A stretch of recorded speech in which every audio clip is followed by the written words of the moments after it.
வணக்கம் நண்பா. சுய இன்பம் செய்யாமல் நோஃபப் சேலஞ்சில் இருக்கிற அனைவருக்கும் என்னுடைய நெஞ்சார்ந்த வாழ்த்துக்கள்.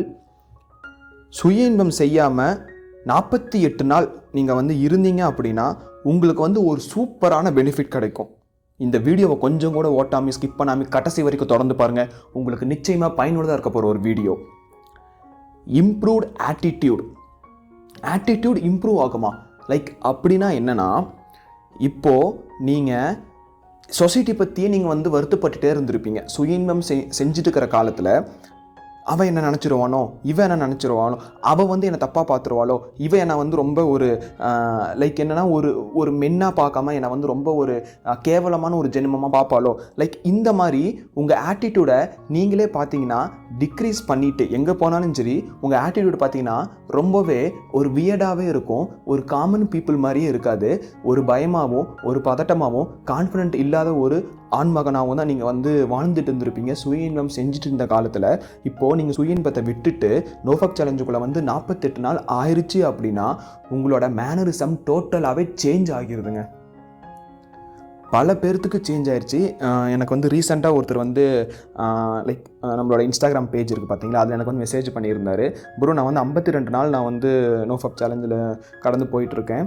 எனக்கு இப்போ ரொம்ப சூப்பராக இருக்குது. என்னோடய ஆட்டிடியூட் பார்த்தீங்கன்னா டோட்டலாகவே பார்த்தீங்கன்னா சேஞ்ச் ஆயிடுச்சு. எல்லாருமே நீ என்ன இப்படி மாறிட்ட, ரொம்பவே ஒரு அட்ராக்டிவ் ஒரு மைண்ட் செட்டில் என்கிட்ட பேசுகிறாங்க. ஒரு பாசிட்டிவான ஒரு மைண்ட் செட்டில் என்கிட்ட பேசுகிறாங்க. எனக்கு ரொம்ப ஒரு பாசிட்டிவாக இருக்குது. என்னால் தைரியமாக இந்த உலகத்தை எப்படி சொல்கிறதுனா, அவங்கள என்னால் ஏற்றுக்கொள்ள முடியுது. என்ன பண்ணாலும் சரி என்னால் பண்ண முடியும். அவங்க சொசைட்டி நமக்கு எவ்வளோ தான் நமக்கு அந்த ஒரு நிறைய இன்னல்களை கொடுத்தாலும் துன்பத்தை கொடுத்தாலும் என்னால் நின்று சமாளிக்க முடியும் அப்படிங்கிற எனக்கு ஒரு மிகப்பெரிய ஒரு தைரியம் கிடச்சிருக்குது. ஸோ எனக்கு அந்த ஒரு ஆட்டிடியூட் வந்ததுக்கு காரணமே இதுதான் அப்படின்னு சொல்லிட்டு சொன்னார். ரொம்பவே எனக்கு கேட்க சந்தோஷமாக இருந்துச்சு. அதே மாதிரி தாங்க, மினிமம் நீங்கள் ஒரு 48 நாள் இருந்துட்டாவே போதும். ஓகேவா? கிட்டத்தட்ட ஒரு மண்டலம் அப்படிம்பாங்க. ஸோ நீங்கள் அந்த ஒரு மண்டலத்தை தாண்டிட்டீங்க அப்படின்னா நிச்சயமாக உங்களோட ஆட்டிடியூட் அப்படியே டிராஸ்டிக்காக இம்ப்ரூவ் ஆகிறத நீங்களே கண்கூட பார்ப்பீங்க.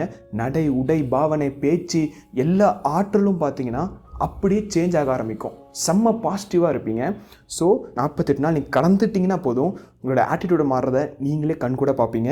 உங்களையும் தாண்டி பல பேர் அதை பார்த்தீங்கன்னா உங்ககிட்டே சொல்லுவாங்க, சூப்பராக சேஞ்ச் ஆகிட்டேன், இப்போ செம்மையாக இருக்க, இப்போ ஒரு அட்ராக்டிவாக இருக்கிறேன்னு சொல்லிட்டு ஆட்டோமேட்டிக்காக சொல்லுவாங்க. நான் பார்த்தீங்கன்னா ட்ரெஸ்ஸிங் சென்ஸில் இருந்து உள்ளுக்குள்ளே இருக்கிற அந்த மைண்ட் செட் வரைக்கும் நான் பேசிகிட்டு இருக்கேன். ஆட்டிடியூட் பக்காவாக சேஞ்ச் ஆகும். அண்ட் இன்னொரு பெனிஃபிட் என்ன அப்படின்னு பார்த்தீங்கன்னா, உங்களோட ஆப்போசிட் ஜெண்டர்ஸ் இருக்காங்களே, அவங்க உங்களை அப்ரிஷியேட் பண்ண ஆரம்பிப்பாங்க. நீங்கள் சுய இன்பம் செஞ்சுட்டு இருக்கிற காலத்தில் நீங்கள் பார்த்தீங்கன்னா நிறையா சக்ஸஸை நீங்கள் பார்த்துருக்கலாம். சின்ன சக்ஸஸை பார்த்துருக்கலாம். சுய இன்பம் செஞ்சுக்கிட்டே நீங்கள் அந்தந்த சக்ஸஸை பார்த்துருக்கலாம். ஆனால் ஒரு ரெகக்னேஷனே கிடைக்காம இருந்திருக்கும். கூட இருக்கிறவங்க, பக்கத்து வீட்டுக்காரங்க, இந்த சொசைட்டி, உங்கள் ஃப்ரெண்ட்ஸ், நான் மேஜராக யாரை ஸ்பெசிஃபிக்காக சொல்கிறேன்னா ஆப்போசிட் ஜெண்டர் ஃபீமேலை பற்றி நான் சொல்லிகிட்ருக்கேன். உங்களை மதிச்சிருக்கவே மாட்டாங்க. ஏன்னா நீங்கள் 1-2 சக்ஸஸ் நீங்கள் பண்ணியிருக்கலாம். அது பேஸ்ட் அப்பான் யுவர் லைஃப்பில் நடக்கிற விஷயங்களில் சக்ஸஸ் நீங்கள் பண்ணியிருக்கலாம்.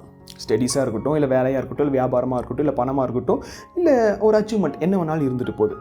அப்போ உங்களை கண்டுக்காமே இருந்திருப்பாங்க. ஆனால் இப்போது நீங்கள் ஒரு 48 நாள் நீங்கள் கழிஞ்சதுக்கப்புறம் நோஃபப் சேலஞ்சில் இருந்துகிட்ருக்கிற டைமில் 48 டேஸுக்கு அப்புறம் பார்த்தீங்கன்னா அவங்க உங்ககிட்ட பேசுகிற விதமே மாறிடுங்க. உங்களை அணுகிற முறையை பார்த்தீங்கன்னா முன்ன இருந்த மாதிரி இவங்க இப்படி இல்லையே, இப்போ நம்மக்கிட்ட ரொம்ப ஒரு அட்ராக்டிவாக பேசுகிறாங்களே, நம்மளை ரெகனைஸ் பண்ணுறாங்க, நமக்கு மரியாதை கொடுக்குறாங்க, நம்மளே ஒரு ஆளாக மதித்து நம்மளை ஒரு பொருட்டாக மதித்து நம்மக்கிட்ட பேசுகிறாங்க, பழகிறாங்கன்னு சொல்லிட்டு உங்களோட வேல்யூ இன்க்ரீஸ் ஆக ஆரம்பிச்சிடும். ஸோ அப்போது நீங்கள் எங்கே போனாலும் ஆப்போசிட் ஜென்டரையும் தாண்டி உங்கள் கூட இருக்கிறவங்க, நண்பர்கள், சக தோழி, சக தோழன், எல்லாருமே பார்த்தீங்கன்னா உங்கள் கூட அந்த மாதிரி பழக ஆரம்பிப்பாங்க. ரொம்பவே பார்த்தீங்கன்னா ஒரு பாசிட்டிவாக. மெயினாக என்னென்னா உங்களோட வேல்யூ அங்கே இன்க்ரீஸ் ஆக ஆரம்பிக்கும். அந்த டைமில் நீங்கள் பண்ணுறது எல்லாமே சக்ஸஸாக மட்டும்தாங்க இருக்கும். அந்த சக்ஸஸை கொண்டாடுறதுக்கு உங்களையும் தாண்டி உங்கள் கூட இருக்கிறாங்க பார்த்தீங்களா, அவங்க பார்த்தீங்கன்னா வெறிகுண்டு காத்துட்ருப்பாங்க. இவன் எப்போ ஜெயிக்கணும், நம்ம இவனை கொண்டாடணும்னு சொல்லிட்டு அவ்வளோ ஒரு பாசிட்டிவ் வேலை நீங்கள் இருக்க போகிறீங்க. 48 நாளுங்கிறது பார்த்தீங்கன்னா மேபி இப்போ நான் சொல்கிறதுக்கு ரொம்பவே கம்மி நாட்கள் மாதிரி இருக்கலாம். ஆனால் அதில் இருந்துட்டீங்க அப்படின்னா செம்மையாக இருக்குங்க. ஆனால் பல பேரால் பார்த்தீங்கன்னா இருக்க முடியல. எனக்கு அது புரியுது. பர்சனலாக என்கிட்ட வந்து நிறைய பேர் சொல்கிறீங்க, நான் வந்து கிட்டத்தட்ட ஒரு 6 மாதம்லாம் இருந்தேன், ஆனால் நான் வந்து ரீலாப்ஸ் ஆகிட்டேன், இப்போ வந்து ரொம்ப ஒரு மாறி இருக்குது. ஸோ இது எல்லாமே வந்து பார்த்தீங்கன்னா ஒரு இனிஷியல் ஸ்டேஜில் அப்படி தான் இருக்கும். முதல் படி எல்லாத்துக்குமே கஷ்டமாக இருக்கும். எனக்கு ரொம்பவே கஷ்டமாக இருந்துச்சு. என்னை காட்டிலும் நீங்கள் எல்லாருமே பார்த்தீங்கன்னா ரொம்ப அதிர்ஷ்டசாலி. ஏன்னா எனக்கு அந்த டைமில் சொல்கிறதுக்கு, கை கொடுக்கறதுக்கு யாருமே இல்லை. இப்போ உங்களுக்கு நான் இருக்கேன். நீங்கள் கொஞ்ச நாள் இருந்ததுக்கப்புறம் உங்களுக்கு ஒரு 4 விஷயம் நீங்கள் அதிலேருந்து கற்றுக்குவீங்க. அப்புறம் நீங்கள் அதை கொண்டு போய் இன்னும் 4 பேர்கிட்ட சொல்லுவீங்க. அந்த 4 8 மாறும், 8 16 மாறும், 16 32 லைக் இப்படி போய்கிட்டே இருக்கும். ஸோ நாம் பார்த்தீங்கன்னா ஒழுக்கமாக வாழ்கிறத வச்சு பல பேர் நம்மளை பார்த்து அவங்க வாழ ஆரம்பிப்பாங்க. அதனால் நீங்கள் மட்டும் இம்ப்ரூவ் ஆக மாட்டீங்க உங்கள் வாழ்க்கையில், உங்கள் கூட இருக்கிறவங்களும் இம்ப்ரூவ் ஆகுவாங்க ஆட்டோமேட்டிக்காக உங்களை பார்த்து. ஒரு மனுஷனுக்கு மெயினாக பார்த்தீங்கன்னா மரியாதை வந்து கிடைக்கணும். ஏன்னா வந்து நம்ம மற்ற மிருகங்கள் மாதிரி இருந்தோம்னா நமக்கு வந்து அறிவு கம்மியாக இருக்கும். எவன் நினச்சாலும் பரவாயில்லன்னு சொல்லிட்டு நம்ம பாட்டுக்கு இஷ்டத்துக்கு பண்ணிகிட்டு இருப்போம். பட் ஒரு மனுஷனாக இருக்கிறோம், நமக்கு வந்து ஒரு 6 அறிவு இருக்குது அப்படின்னா ஆட்டோமேட்டிக்காக எல்லாரையுமே பார்த்தீங்கன்னா இயங்குவோம். நாம் வந்து பார்த்திங்கன்னா வந்து ஒரு வேல்யூபிள் பர்சனாக இருக்கணும். அந்த வேல்யூபிள் பர்சனாக ஆகிறதுக்கு நம்ம என்ன பண்ணணும் அப்படின்னா நிறையா விஷயங்கள் பண்ணணும். அச்சீவ்மெண்ட் லைக் எக்ஸெட்ரா நமக்கு வந்து என்னென்னலாம் நமக்கு வந்து பிடிக்குது அதெல்லாம் பண்ணணும். நம்ம அதை வந்து சாதிக்கணும், ஜெயிக்கணும்.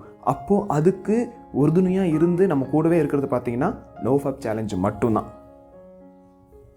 நோஃபப் சேலஞ்ச் இல்லாமல் சில பேர் ஜெயிக்கிறாங்க, நான் இல்லைன்னு சொல்லலை. ஆனால் அந்த வெற்றியை வந்து பார்த்திங்கன்னா அவங்களால கொண்டாட முடியாது. கொண்டாடுறதுக்கு மக்கள் இருக்க மாட்டாங்க, ஏன்னா பலவீனமாக இருப்பாங்க. இதே நீங்கள் வந்து பலத்தோடு நீங்கள் இதெல்லாம் பண்ண ஆரம்பிச்சிங்கன்னா இன்னமும் பார்த்தீங்கன்னா வந்து அந்த ஒரு வெற்றி பயங்கரமாக இருக்கும். நான் அப்படி தான் நான் சொல்லுவேன். அண்ட் சுய இன்பம் செஞ்சுக்கிட்டே இந்த மாதிரிலாம் நீங்கள் ட்ரை பண்ணிங்க அப்படின்னா பல தோல்விகள் நீங்கள் சந்திப்பீங்க. சுய இன்பம் செய்யாமல் நோஃபாப் சேலஞ்சில் இருந்துக்கிட்டு நீங்கள் வந்து பல விஷயங்கள் நீங்கள் வந்து செய்ய ஆரம்பிக்கிறீங்க அப்படின்னா நிச்சயமாக உங்களுக்கு சக்ஸஸ் மட்டும்தான் நடக்கும். நியூ இயருக்கு நிறைய பேர் பார்த்தீங்கன்னா ரெசல்யூஷன் எடுத்திருப்பீங்க, லைக் நான் இதை பண்ணுவேன் அதை பண்ணுவேன் அப்படின்ட்டு. ஆனால் அடுத்த நாளே பார்த்தீங்கன்னா விட்டுட்டு பழைய மாதிரி போயிடுவீங்க.